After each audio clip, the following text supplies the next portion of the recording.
Glorify God by giving thanks. It is all for your sake, so that as grace extends to more and more people, it may increase thanksgiving to the glory of God. 2 Corinthians 4:15.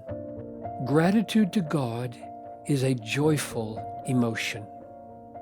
We have a sense of joyful indebtedness for His grace. So in a sense, in the very emotion of gratitude, we are still the beneficiaries.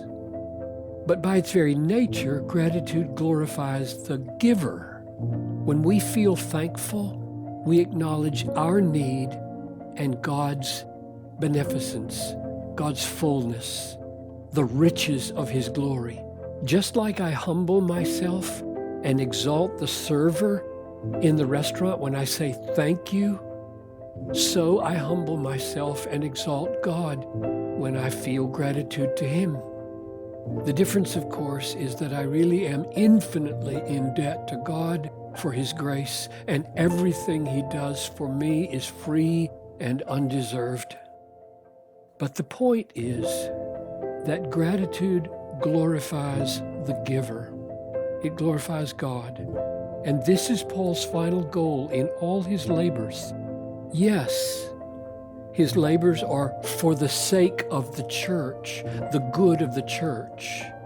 But the church is not the highest goal. Listen again. It is all for your sake, so that as grace extends to more and more people, it may increase thanksgiving to the glory of God.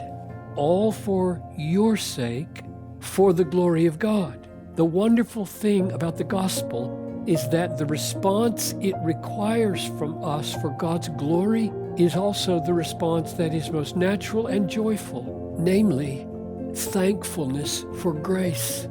God's all-supplying glory in giving and our humble gladness in receiving are not in competition.